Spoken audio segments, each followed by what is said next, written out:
नमस्कार, राधे राधे।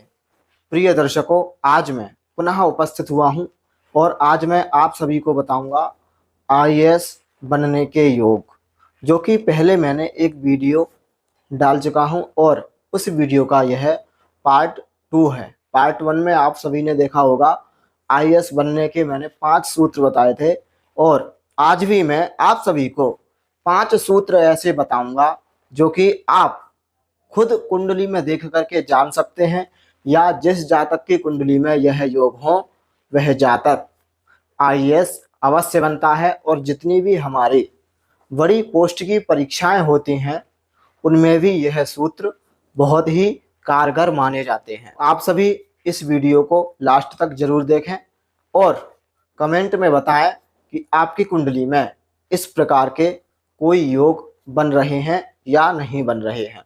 तो दोस्तों, सबसे पहले मैं पहले सूत्र पर बात करूंगा। तो पहला सूत्र है हमारा चाप योग। जिस जातक की कुंडली में चाप योग होता है ऐसा जातक राज्याधिकारी अवश्य बनता है।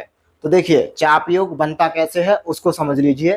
तो देखिए, मंगल मेष राशि में हो, गुरु धनु राशि में हो और शुक्र तुला राशि में हो। आपकी कुंडली में मंगल यदि मेष राशि में हो, शुक्र तुला राशि में हो और बृहस्पति धनु राशि में हो, अब ये कुंडली में कहाँ पर होने चाहिए?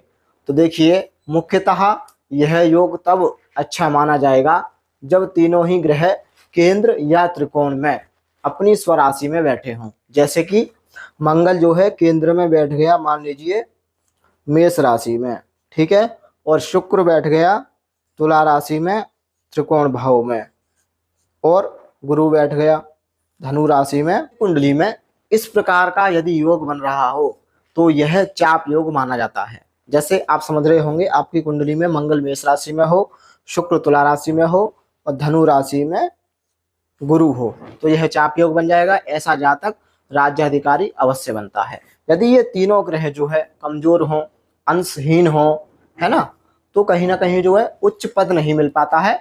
पद मिल जाएगा, राज्याधिकारी का प्राप्त हो जाएगा, परंतु उच्च पद नहीं मिल पाएगा। अब हम आते हैं दूसरे सूत्र पर। तो देखिए, षष्ठ भाव में जो हमारा षष्ठ भाव होता है कुंडली का, यह भाव हमारा बड़ी बड़ी परीक्षाओं के लिए जो है, या जो भी हमारे जितने भी बड़े बड़े एग्जाम हैं उनके लिए हमें षष्ठ भाव को देखना होता है। ठीक है, तो षष्ठ भाव में यदि सूर्य उच्च का बैठा हो, तो सूर्य जो है मेष राशि में उच्च का होता है। ठीक है, सूर्य यदि उच्च का हो और षष्ठ भाव में बैठा हो तो ऐसा जातक जो है आईएएस अवश्य बनता है। ये 2 सूत्र हो गए। तीसरे सूत्र की मैं बात करूंगा। तो देखिए, तीसरा सूत्र है दशम भाव में मंगल और सूर्य बैठे हों। कौन? मंगल और सूर्य। दशम भाव होता है हमारा, है ना, कुंडली का, और इसमें मंगल और सूर्य बैठे हों। ठीक है, मंगल और सूर्य दोनों ही बलवान अवस्था में हों।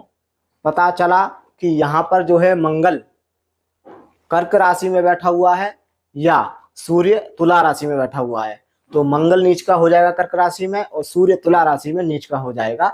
इस अवस्था में योग नहीं घटेगा।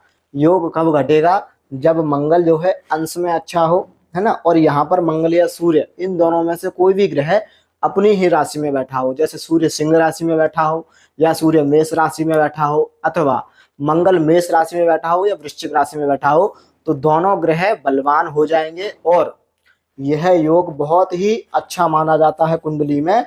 जब यह योग होता है तो ऐसा जातक राज्याधिकारी आईएएस वगैरह जरूर बनता है। अब हम बात करेंगे दोस्तों तीसरे सूत्र के बारे में। तो देखिए, तीसरा सूत्र है दशमेश, है ना। दशम भाव में आपकी कोई भी राशि हो सकती है। ठीक है, मान लीजिए दशम भाव में जो है वृषभ राशि है, तो वृषभ राशि का स्वामी कौन हुआ? शुक्र। दशमेश यदि उच्च का हो, ठीक है, दशमेश उच्च का हो, तो शुक्र किस राशि में उच्च का होता है? शुक्र होता है मीन राशि में उच्च का। आपकी जन्म कुंडली में दशमेश जो भी हो वो ग्रह यदि उच्च का हो गया हो, तो शुक्र जो है ना, मान लीजिए लग्न में उच्च का हो गया हो, ये शुक्र जो है लग्न में बैठा हुआ है और मीन राशि में बैठा हुआ है, तो शुक्र उच्च का हो जाएगा। और यहाँ पर एक चीज और देखनी होती है, वो देखनी होती है लग्नेश बलवान होना चाहिए, लग्न बलवान होनी चाहिए। तो लग्नेश है यहाँ पर बृहस्पति, उसको आप देखेंगे कुंडली में यदि केंद्र त्रिकोण में बैठा हुआ है तो वो बलवान अवस्था में बैठा हुआ है, शुभ ग्रहों के साथ बैठा हुआ है, शुभ ग्रहों की दृष्टि है, तो गुरु जो है, जो लग्नेश है बृहस्पति, मजबूत माना जाएगा। तो ये सूत्र आपको समझ में आ गया होगा। जब दशमेश है ना उच्च का हो और लग्नेश बलवान हो तो भी ऐसा जातक जो हमारी यूपीएससी जैसी परीक्षाएं हैं, पुलिस प्रशासनिक से संबंधित परीक्षाएं हैं, उन परीक्षाओं में पास होता है और वह राज्य अधिकारी बनता है या उच्च पद प्राप्त कर लेता है। तो ये हो गया हमारा तीसरा सूत्र। ठीक है, अब हम बात करेंगे चौथे सूत्र के बारे में। तो देखिए, मंगल और सूर्य है ना, मंगल और सूर्य जब षष्ठ भाव को देखते हो, ठीक है, तो मंगल जो है यहाँ पर बैठा होगा 1 2 3 4, ठीक है, चौथी दृष्टि से देखेगा। मंगल जो है जब आपकी कुंडली में चतुर्थ स्थान में होगा तो षष्ठ भाव को देखेगा, और सूर्य आपका द्वादश भाव में होगा तो षष्ठ भाव को देखेगा।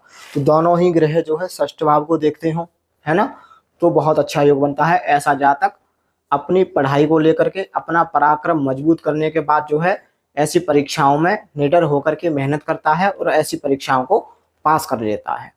अब मैं बात करूंगा दोस्तों पांचवें सूत्र के बारे में। अब देखिए, पांचवा सूत्र आप समझ सकते हैं, आपकी कुंडली में दशमेश है ना, जो भी दशमेश हो, जैसे यहाँ पर मैंने वृष राशि लिखी हुई है तो यहाँ का स्वामी होता है शुक्र, ठीक है, दशमेश पर जो है गुरु या शुक्र की दृष्टि हो, ठीक है, तो गुरु की दृष्टि होती है 5 7 9 और सूर्य की मात्र 7वीं दृष्टि होती है। तो जब दशमेश को दोनों ग्रह देख रहे हो तो भी आईएएस का बहुत अच्छा योग बनता है, और यह योग देखा गया है कि लोगों की कुंडली में अधिकतर पाया जाता है। जैसे कि दशमेश जो है शुक्र है और इस पर जो है गुरु और सूर्य है ना, गुरु भी जो है अपनी 7वीं दृष्टि से देख रहे हैं और सूर्य भी अपनी 7वीं दृष्टि से देख रहे हैं, तो यह योग भी बहुत अच्छा माना जाता है कुंडली के अंदर। दोस्तों, अधिकतर आज की जो युवा पीढ़ी है यूपीएससी की तरफ जा रही है, तो मैं आप सभी को यही बताऊंगा कि आप पहले अपनी कुंडली का विश्लेषण कराएं और विस्तार रूप से विश्लेषण कराएं। आपकी कुंडली में आईएएस का योग बन रहा है, उच्च अधिकारी का योग बन रहा है या नहीं बन रहा है, क्योंकि बहुत सारे लोग अपना जीवन इसी आईएएस की तैयारी में लगा देते हैं, और जब उनका कुंडली में योग नहीं होता है, और कुछ लोग ऐसे होते हैं जो 1 साल के अंदर ही जो है आईएएस बन जाते हैं, कुछ लोग होते हैं जो 3 4 साल से मेहनत कर रहे होते हैं। तो कहीं ना कहीं जो है सारा खेल ग्रहों का ही होता है। को अपनी जन्म कुंडली का अध्ययन कराना हो तो मैं मात्र 351 रुपये में कुंडली का अध्ययन करता हूँ।